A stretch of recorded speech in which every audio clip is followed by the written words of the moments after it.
Hello everyone. In this video, we'll be starting with the last chapter of history, chapter 15, Framing the Constitution.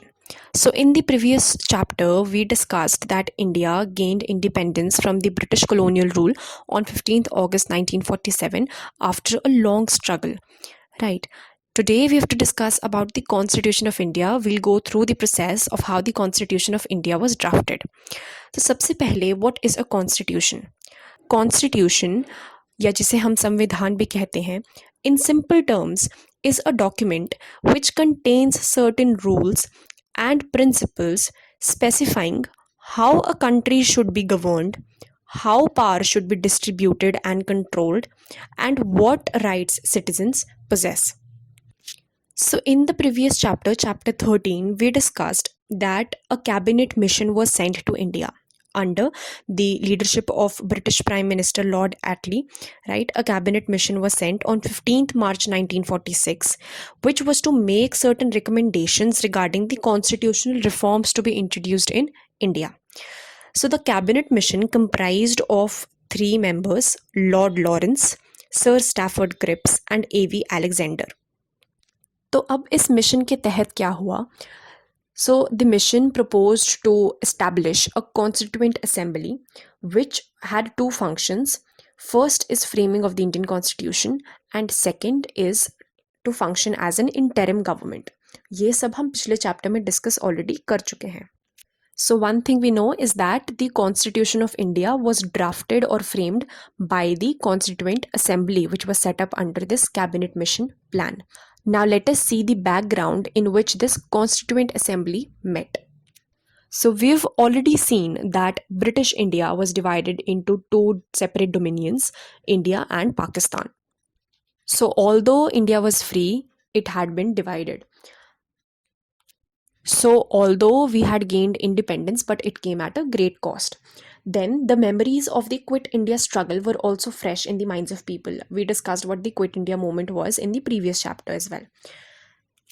Then during this time when this Quit India movement was taking place, Subhash Chandra Bose also tried to achieve freedom through an armed struggle with the help of foreign aid. So in 1943, Subhash Chandra Bose, he formed the Azad Hind Fauj, also known as the INA, the Indian National Army, and gave his famous call, Dilli Chalo. So he basically launched a military campaign against the Britishers. So on one side, we have leaders like Mahatma Gandhi who preferred non-violent means, and on the other side, we have leaders like Subhash Chandra Bose who launched military campaigns in order to achieve independence. So the INA was joined in large numbers by Indian residents of Southeast Asia and by Indian soldiers and officials which were captured by the Japanese forces in different countries, for example Singapore, Burma, etc. INA had two headquarters, one in Rangoon, which is present-day Myanmar, and the other one was in Singapore. So basically, through INA, they sought to get the support of foreign forces as well. One of the INA battalion also accompanied the Japanese army.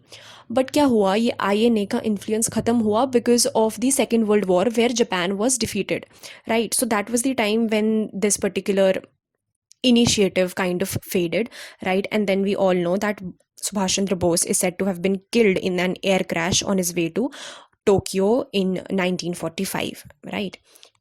Nevertheless, Netaji's bid to win freedom also contributed great deal towards the independence of India. Then the next point which we have is the Great Calcutta Killings of August 1946. So we all know that the partition accompanied with itself great deal of violence. So in the year 1946, there were continuous riots, specifically in the northern and eastern India. There were massacres all around, that is killing of people in large numbers. So, as Gandhiji said, that freedom came at an unacceptable price. Then we had problem of refugees. So a large number of people, millions of people, they were uprooted. They were forced to leave their ancestral homes. Then there was another problem which independent India faced, was that the problem of princely states. So as we all know that British India was divided into two parts. First one was that which was directly under the control of the Britishers. And second was the area which was princely states, that is, which came under the rule of Nawabs, Rajas, and so on. So, Nawabs, Rajas, they were the rulers of this place, but they were ultimately under the authority of the Britishers only. So, when the Britishers left, they wanted independent status for them as well. So there was this problem that within India also we would have a number of bifurcations if these princely states were declared to be independent. So there was problem of reorganization of these states as well. So this particular topic is a topic of political science book 2. So if you want to study that in detail, you can watch that particular video which is on the channel. But for history, only this much would suffice. So this was the background in which the Constituent Assembly met. Now let us see the making of the Constituent Assembly. So first of all, we've already discussed that it was a product of the cabinet mission which was sent in 1946. So I'm not going to repeat this point. Then the members of the Constituent Assembly were chosen by the provincial legislature. So elections were held in the year 1945 to 46, whereby members were chosen for the provincial legislatures. Then from within the provincial legislatures, members chose certain members to be a part of Constituent Assembly.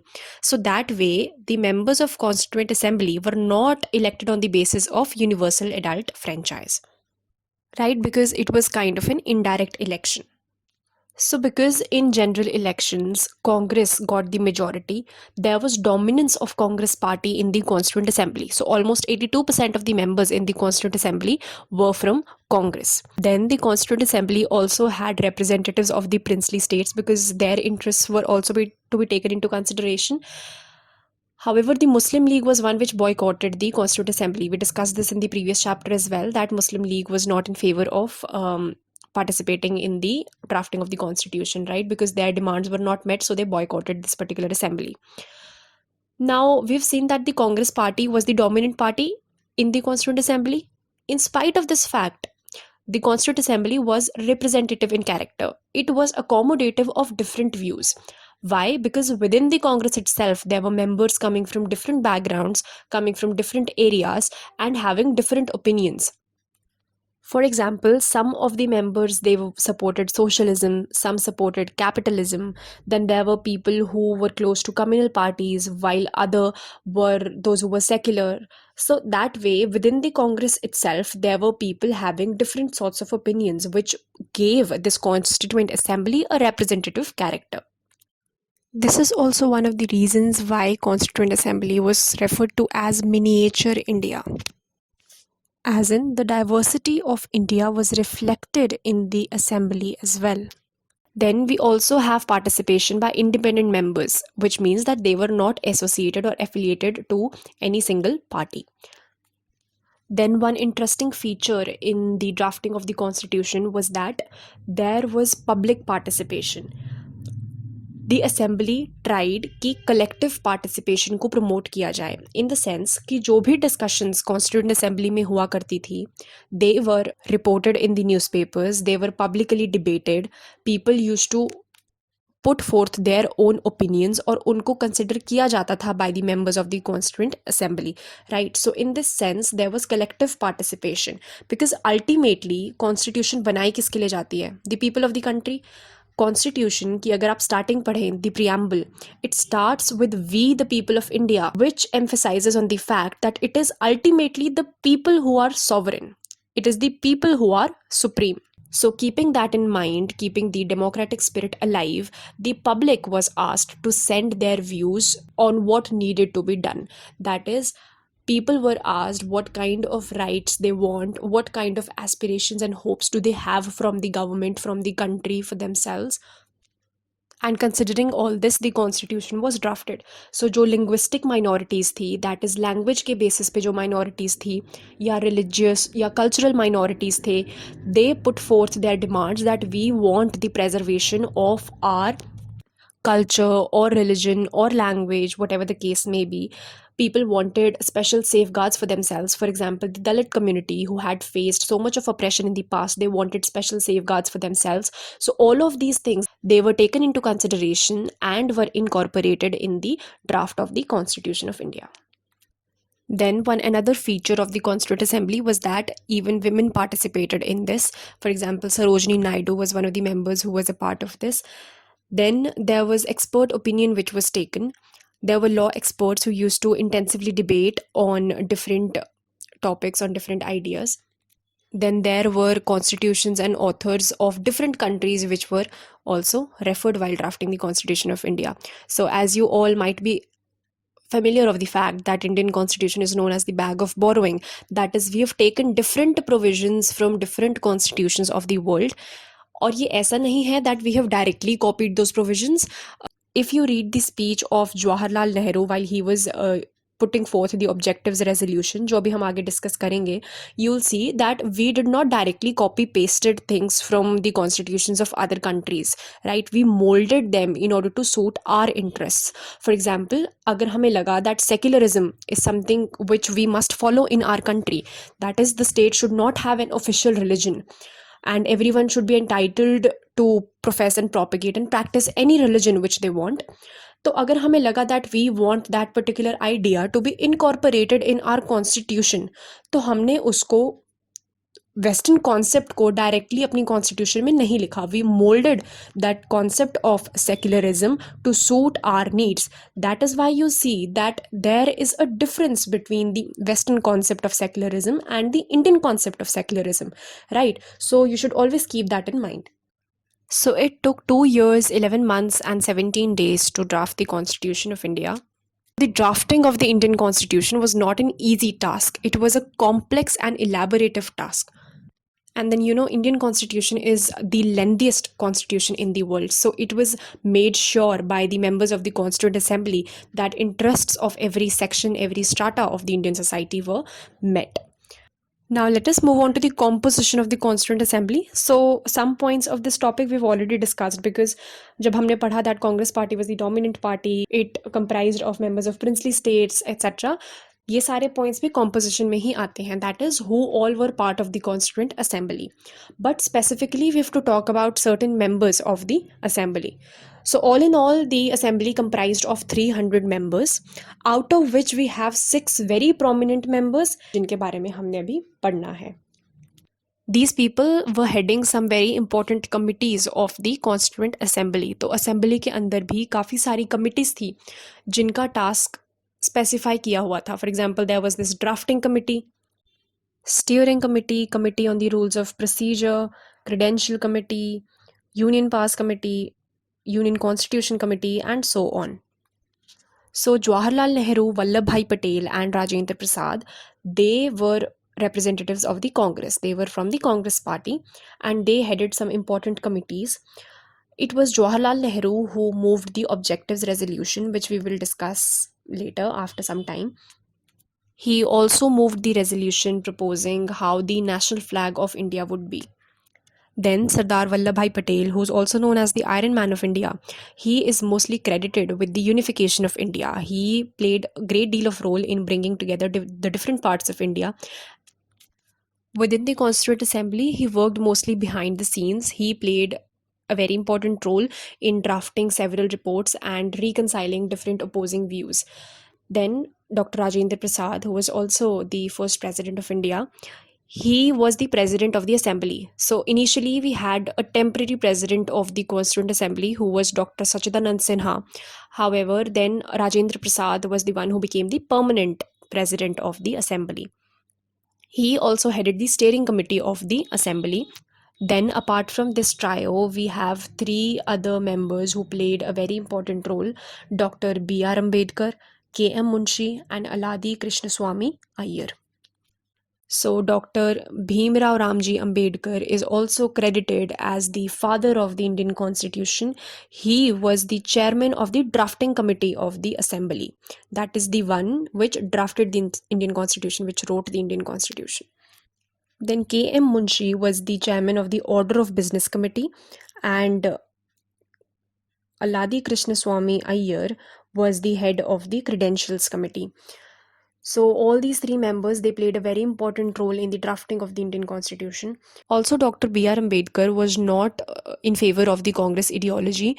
He was a political opponent of the Congress. In spite of this fact, he went on to become the first law minister of India on the advice of Mahatma Gandhi. Then, apart from these six members, there were two civil servants who greatly assisted these six members. These were B.N. Rao and S.N. Mukherjee. So, B.N. Rao was the constitutional advisor to the government of India. He studied the political systems of different countries and prepared reports on that.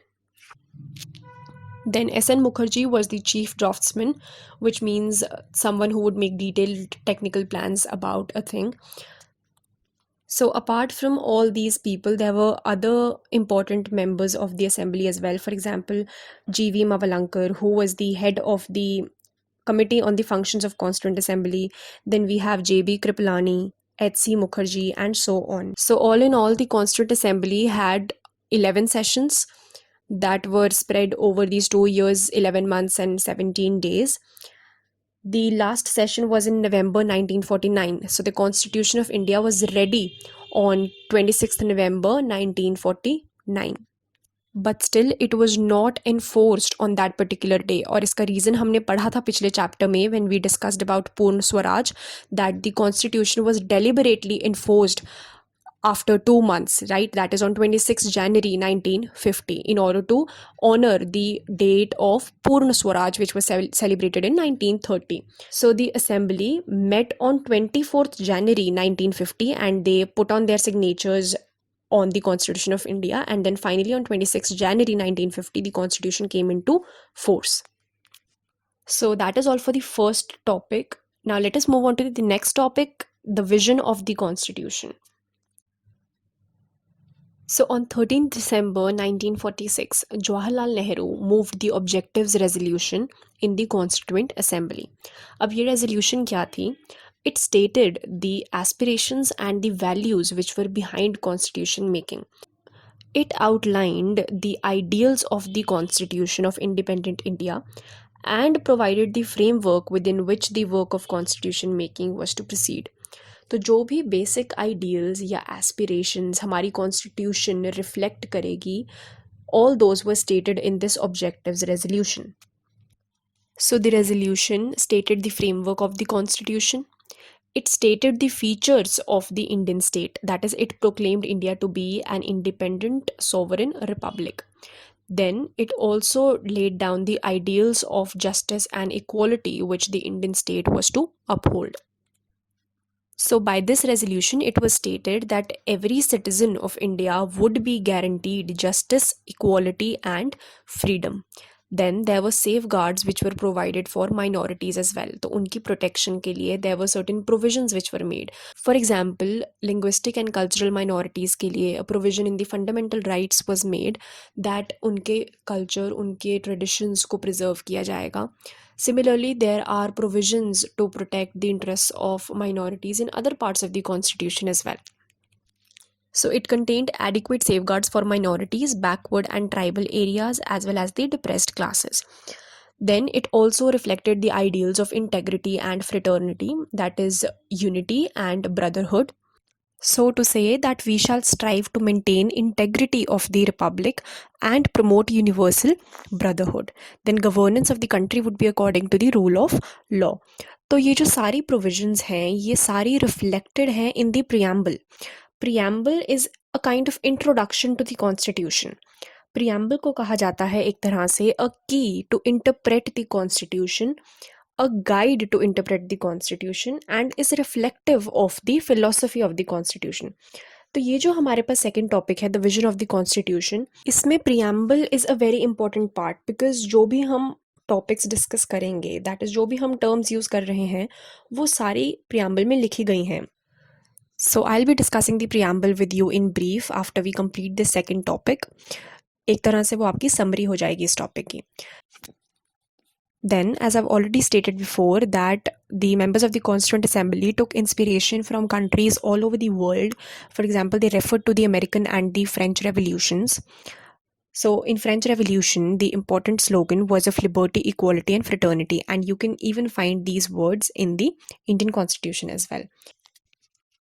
So, although they took inspiration from all these countries, they readapted and reworked all these ideas to suit the Indian context. So, this we've already discussed. So, we've done what is objectives resolution. Now, let us come to the next point, which is very important, the will of the people. तो एक बहुत बड़ा emphasis दिया गया on the fact that the will of the people is to be supreme. The people are to be considered supreme. So there was this communist member in the Constituent Assembly named Somnath Lahiri who said that we should completely free ourselves from the influence of imperial rule, because he said that although we are drafting a constitution, but this Constituent Assembly is also a product of the Britishers, because हमने discuss किया that Constituent Assembly came into operation because of the Cabinet Mission Plan. So there were certain parameters which were set by the Britishers within which the Constituent Assembly had to function. As a consequence of which, he was contending that the Constituent Assembly was not completely free. So, in response to this, Pandit Jawaharlal Nehru said that it is true that the British government had a hand in the birth of Constituent Assembly. However, he said that we should not emphasize on this fact. Rather, we should see that where the actual source of power lies. So, Nehru said that the real source of power is the people. It is the people from whom the Constituent Assembly derives its power to frame the Constitution. He stated, and I quote, governments do not come into being by state papers. Governments are in fact the expression of the will of the people. Right. So in previous chapters, we've also discussed a little bit of the social contract theory, wherein we discussed that the governments, they come into power because of the people. So the people are the source that why the governments are coming into existence. The governments are coming into power in order to protect the interests of the citizens. So ultimately, the power lies in the hands of the people. Then, the Indian national movement was the source of inspiration for the Constituent Assembly. तो जो भी उन्होंने ideals लिखे थे, for example democracy, equality, justice, fraternity, ये सब कहाँ से आए? ये सब आए because of the experience of the British colonial rule and the struggle against it. For example, हमने देखा that the Britishers, they were enacting certain Government of India Acts. For example, the Government of India Act of 1909, also called as the Morley-Minto Reforms, the Government of India Act 1919, called the Montague-Chelmsford Reforms, and the Government of India Act 1935. So in acts के जरिए, the Britishers kind of gave a little bit of representation to Indians as well. However, उस time पे leaders ने realize किया that this little representation is not sufficient. Indians should get adequate representation. There should be Indians working at government offices or government positions and not the Britishers. Because of this, the Constituent Assembly members were of the opinion that once India will get independence, we will ensure that there would be public participation, there will be universal adult franchise where every citizen of a certain age would be able to vote for its government. Then there were social reform movements and campaigns which were taking place in the 19th and the 20th centuries. For example, opposition to child marriage, the remarriage of widows and so on. तो यहाँ से crop up हुआ the idea of social justice. तो इस तरह से the national movement or the social struggles during this national movement were an inspiration for the Constituent Assembly. The experiences under the colonial rule and the experiences which we gained during these struggle against the British rule made us value certain ideals which we wanted independent India to achieve. I'll read out the preamble for you.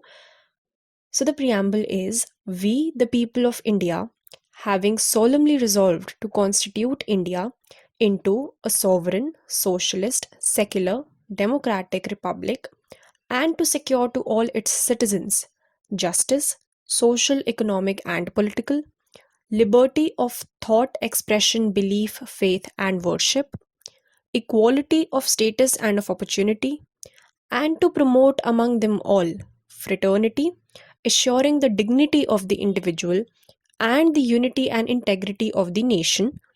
In our Constituent Assembly, this 26th day of November 1949, do hereby adopt, enact, and give to ourselves this Constitution.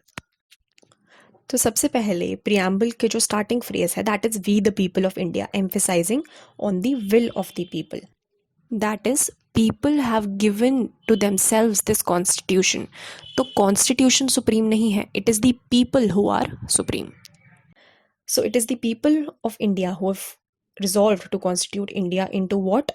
A sovereign, socialist, secular, democratic republic.